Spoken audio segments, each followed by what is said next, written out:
Assalamualaikum warahmatullahi wabarakatuh. Selamat datang di Didi TV.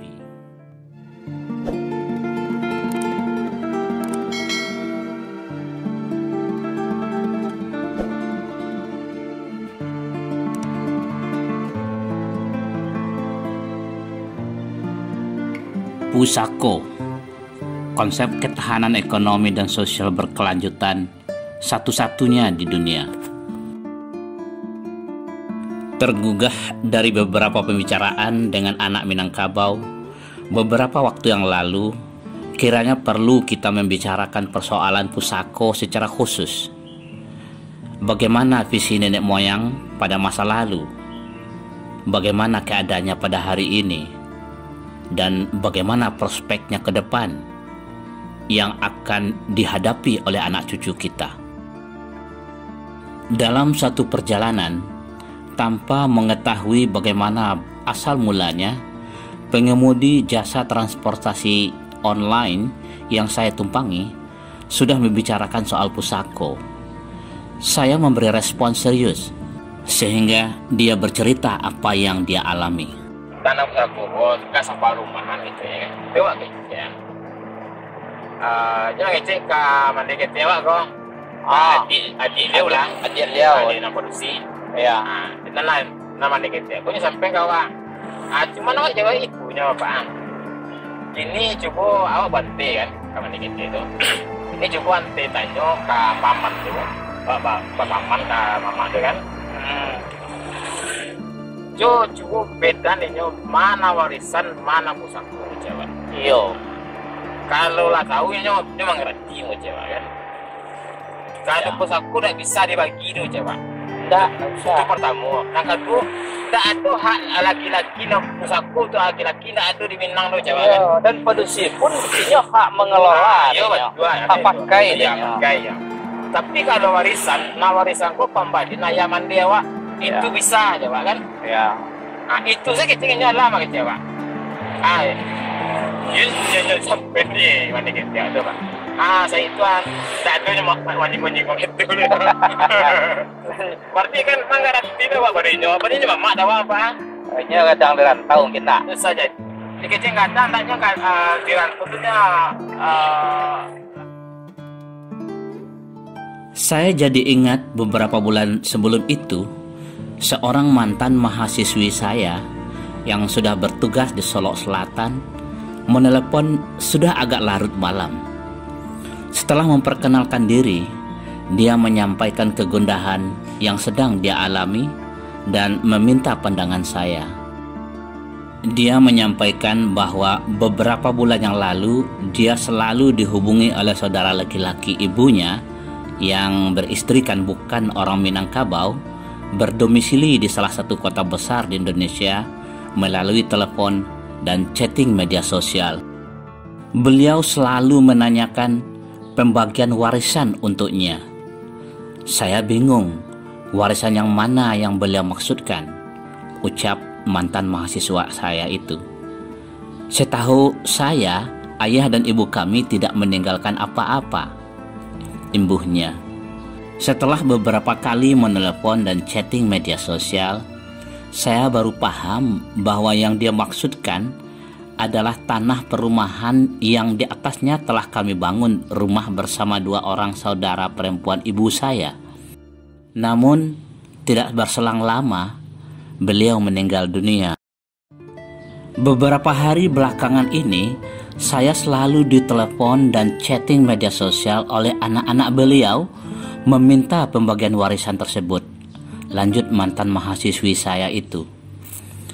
Saya jelaskan bahwa lahan yang kami bangun rumah itu bukan warisan, tapi pusako.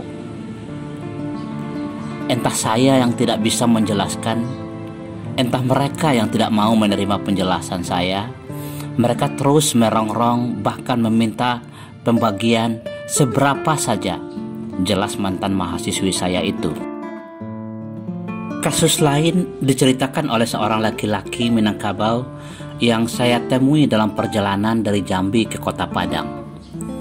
entah dari mana asal mulanya kami sudah terlibat pembicaraan mengenai pusako.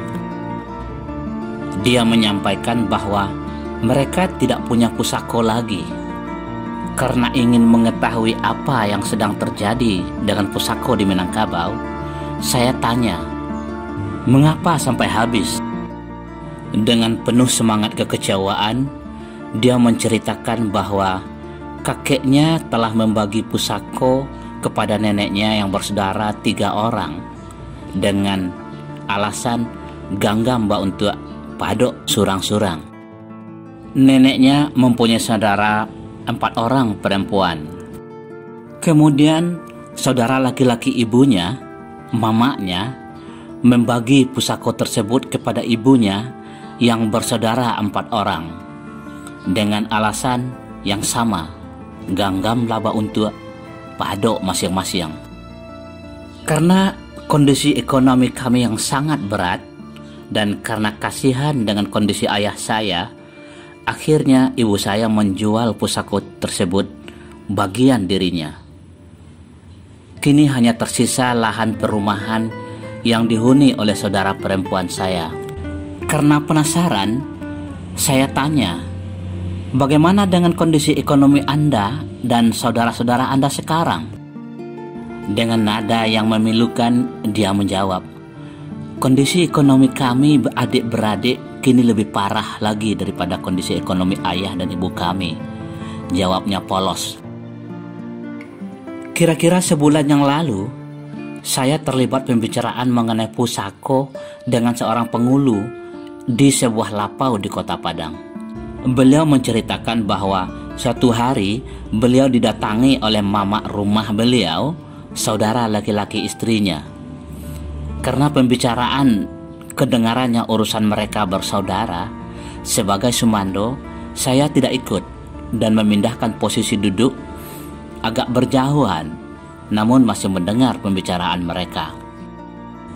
Mendengar mamak rumah saya itu ingin menyerahkan sejumlah uang yang tidak sedikit jumlahnya kepada istri saya, yang katanya pembagian dari ganti rugi lahan pusako yang dijadikan fasilitas umum pemerintah, sekolah, spontan saya mendekat dan menyampaikan kepada istri saya untuk tidak menerimanya. Sehingga terjadilah perdebatan memanas antara mamak rumah saya yang ingin memaksakan menyerahkan bagian ganti rugi pusako dengan saya yang bersikeras menolak pembagian tersebut. Singkat cerita, akhirnya beliau menceritakan bahwa istri beliau memutuskan untuk menolaknya. Sang mamak pun mundur dan membawa kembali uang yang jumlahnya tidak sedikit itu pulang kampung. Demikianlah 4 gambaran fenomena yang sudah dan sedang terjadi terhadap pusako di Minangkabau. Mungkin masih ada kasus-kasus bentuk lain. Tanpa perlu memperdebatkan apa yang sudah dan sedang terjadi hari ini, kita harus meninjau kembali konsep dan visi nenek moyang Minangkabau menetapkan pusako berpuluh abad yang lalu. Sebagai konsep unik milik Minangkabau yang tidak ditemukan di belahan bumi manapun, pusako tidak hanya merupakan konsep dan visi ketahanan ekonomi, tapi juga konsep ikatan sosial yang luar biasa hebatnya. Dalam hal konsep ekonomi, pusako merupakan jaminan ketahanan ekonomi kaum yang tak tertandingi sampai hari ini. Puluhan abad yang lalu, nenek moyang Minangkabau telah memperhitungkan bahwa suatu ketika nanti akan terjadi krisis lahan yang memicu krisis ekonomi di dunia ini karena pertumbuhan jumlah dan migrasi manusia. Oleh karena itu, untuk melindungi dan menjamin ketahanan ekonomi anak kemenakan cucu cicit mereka, nenek moyang Minangkabau menyepakati bahwa pusako tidak boleh dibagi, tidak boleh digadai, apalagi dijual. Dijual indak kata makan Bali, digadai indak kata makan sando. Kalaupun dialas dengan 3 kondisi gadai, mai tebujo di tengah rumah, Gadih Gadang Alun Balaki, dan Rumah Gadang Keterisan, ini hanyalah kilah nenek moyang kita untuk mempertegas bahwa pusako tidak boleh dibagi dan tidak boleh dijual. Kata mufakat ini diperkokoh oleh syariat Islam yang memperjelas dan mempertegas tentang pembagian warisan faraid, sehingga membagi dan menjual pusako haram hukumnya karena bukan hak milik orang yang menjual dan membaginya. Dalam konteks ketahanan ikatan sosial, pusako adalah tali pengikat antara masyarakat sekaum, segaris suku ibu. Suatu hari saya pernah bertanya pada ibu saya, mengapa kita segiliran sawah dengan orang itu? Ibu saya menjelaskan bahwa nenek dari ibu mereka bersaudara kandung dengan nenek ibu saya. Sawah itu adalah peninggalan dari nenek ibu saya. Namun yang memilukan adalah hari ini sawah tersebut sudah tiada karena telah dibagi-bagikan kepada generasi ibu saya.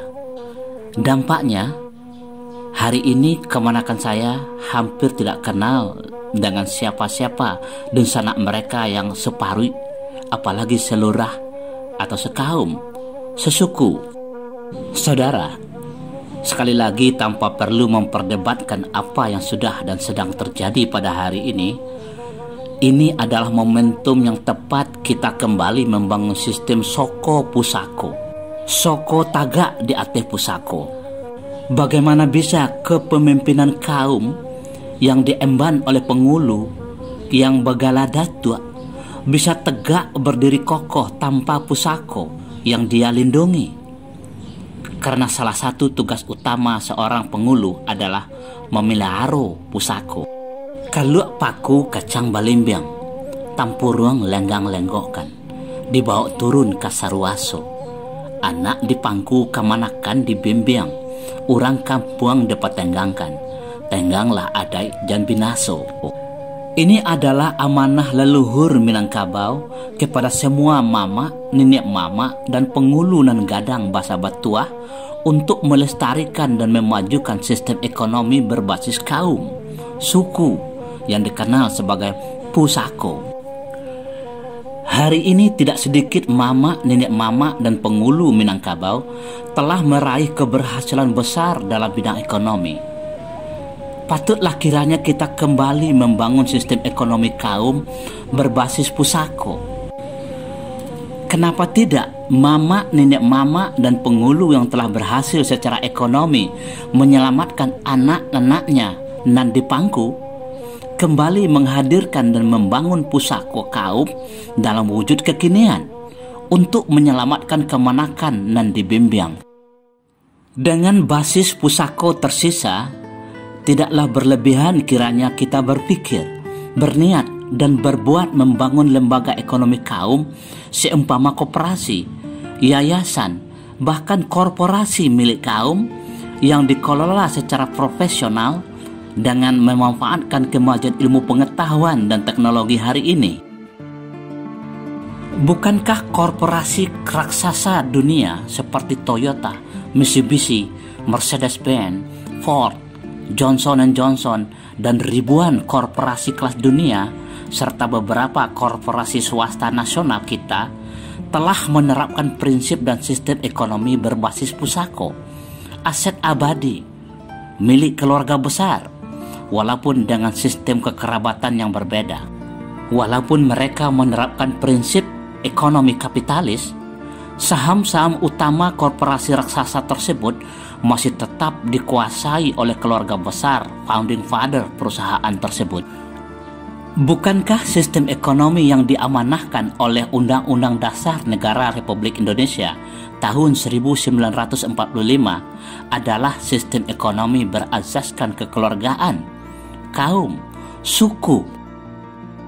Saudara, masa depan anak kemanakan, cucu cicit Minangkabau tergantung pada apa yang kita putuskan dan kita kerjakan hari ini.